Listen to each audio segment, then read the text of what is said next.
ಸ್ನೇಹಿತರೆ ಎಲ್ಲರಿಗೂ ನಮಸ್ಕಾರಗಳು. ಎಲ್ಲರಿಗೂ ಇವತ್ತಿನ ಒಂದು ಹೊಸ ಅಪ್ಡೇಟ್ಗೆ ಸ್ವಾಗತ.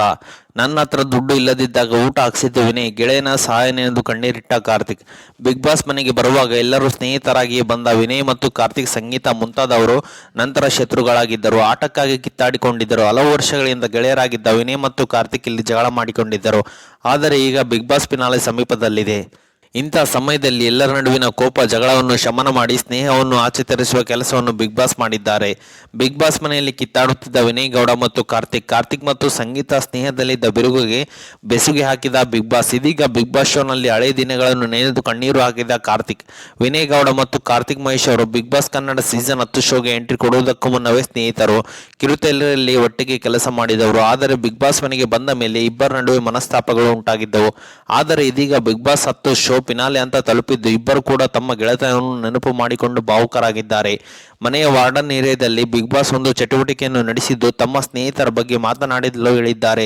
ಆಗ ಕಾರ್ತಿಕ್ ಮತ್ತು ವಿನಯ್ ವೇದಿಕೆ ಮೇಲೆ ನಿಂತು ಮಾತನಾಡಿದ್ದಾರೆ. ಆಗ ಹಳೆಯ ದಿನಗಳ ಒಂದಷ್ಟು ನೆನಪುಗಳನ್ನು ಹಂಚಿಕೊಂಡು ಕಾರ್ತಿಕ್, ನಾನು ಇಂಡಸ್ಟ್ರಿಗೆ ಹೊಸದಾಗಿ ಬಂದಾಗ ನನ್ನ ಹತ್ರ ದುಡ್ಡು ಇರ್ತಿರ್ಲಿಲ್ಲ, ನನ್ನನ್ನು ಮನೆಗೆ ಕರೆದು ಊಟ ಮಾಡಿಸಿ ಕಳುಹಿಸುತ್ತಿದ್ದ ಎಂದು ಹೇಳುವಾಗ ಕಾರ್ತಿಕ್ ಭಾವುಕರಾದರು. ಅದೆಲ್ಲ ಈಗ ಯಾಕೋ ಎಂಬಂತೆ ವಿನಯ್ ಅವರು ಸೂಚಿಸಿದರು.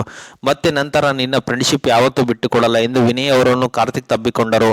ಅಂದ ಹಾಗೆ ಬಿಗ್ ಬಾಸ್ ಮನೆಗೆ ಬಂದ ಆರಂಭದಲ್ಲಿ ವಿನಯ್ಗೆ ಕಾರ್ತಿಕ್ ಒಂದು ಮಾತು ಹೇಳಿದ್ದರು. ಫಿನಾಲೆ ದಿನ ಸುದೀಪ್ ಸರ್ ಅಕ್ಕಪಕ್ಕ ನಿಲ್ಲುವ ಇಬ್ಬರು ಸ್ಪರ್ಧಿಗಳು ನಾವಾಗಿರಬೇಕು, ಅವರು ಹಿಡಿದುಕೊಳ್ಳುವ ಎರಡೂ ಕೈಗಳು ನಮ್ಮದಾಗಿರಬೇಕು ಎಂದು. ಇದೀಗ ಫಿನಾಲೆ ಸಮೀಪದಲ್ಲಿ ಇಬ್ಬರ ನಡುವಿನ ಆತ್ಮೀಯತೆ ಮತ್ತೊಮ್ಮೆ ಬಹಿರಂಗವಾಗಿದೆ. ಬಿಗ್ ಬಾಸ್ ಮನೆಯಲ್ಲಿ ಆರಂಭದಲ್ಲಿ ಹೆಚ್ಚು ಒಡನಾಟ ಹೊಂದಿದವರು ಕಾರ್ತಿಕ್ ಮತ್ತು ಸಂಗೀತ. ಇಬ್ಬರ ನಡುವೆ ಎಂತಹ ಅನ್ಯೋನ್ಯತೆ ಇತ್ತು, ಆತ್ಮೀಯತೆ ಇತ್ತು ಎಂಬುದು ಬಿಗ್ ಬಾಸ್ ಶೋ ನೋಡುವ ಎಲ್ಲರಿಗೂ ತಿಳಿದಿದೆ. ಒಂದೇ ಒಂದು ಲೂಡೋ ಟಾಸ್ನಿಂದಾಗಿ ಇಬ್ಬರ ನಡುವಿನ ಅಂತರ ಜಾಸ್ತಿ ಆಗುತ್ತಾ ಹೋಯಿತು. ಕೊನೆಗೆ ಇಬ್ಬರು ಎಲ್ಲರೆದುರು ಕಿತ್ತಾಡಿಕೊಳ್ಳುವ ಮಟ್ಟಕ್ಕೆ ಹೋದರು.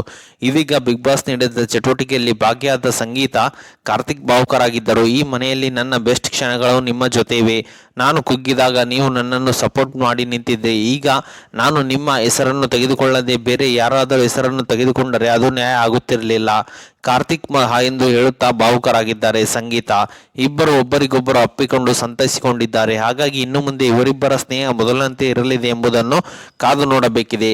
ಓಕೆ ಸ್ನೇಹಿತರೆ, ಇದು ಇವತ್ತಿನ ಒಂದು ಹೊಸ ಅಪ್ಡೇಟ್ ಆಗಿದೆ. ಈ ಅಪ್ಡೇಟ್ ನಿಮ್ಗೆ ಇಷ್ಟ ಆಗಿದೆ ಅಂತ ತಿಳ್ಕೊಂಡಿದ್ದೀನಿ. ಈ ಅಪ್ಡೇಟ್ ನಿಮಗೆ ಇಷ್ಟ ಆದರೆ ಸಣ್ಣದೊಂದು ಲೈಕ್ ಮಾಡಿ, ಶೇರ್ ಮಾಡಿ, ಕಮೆಂಟ್ ಮಾಡಿ ಮತ್ತು ಇದೇ ರೀತಿಯಾಗಿ ಹೆಚ್ಚಿನ ಮಾಹಿತಿಗಾಗಿ ನಮ್ಮ ಚಾನಲ್ ಅನ್ನು ಸಬ್ಸ್ಕ್ರೈಬ್ ಮಾಡಿಕೊಳ್ಳಿ ಸ್ನೇಹಿತರೆ.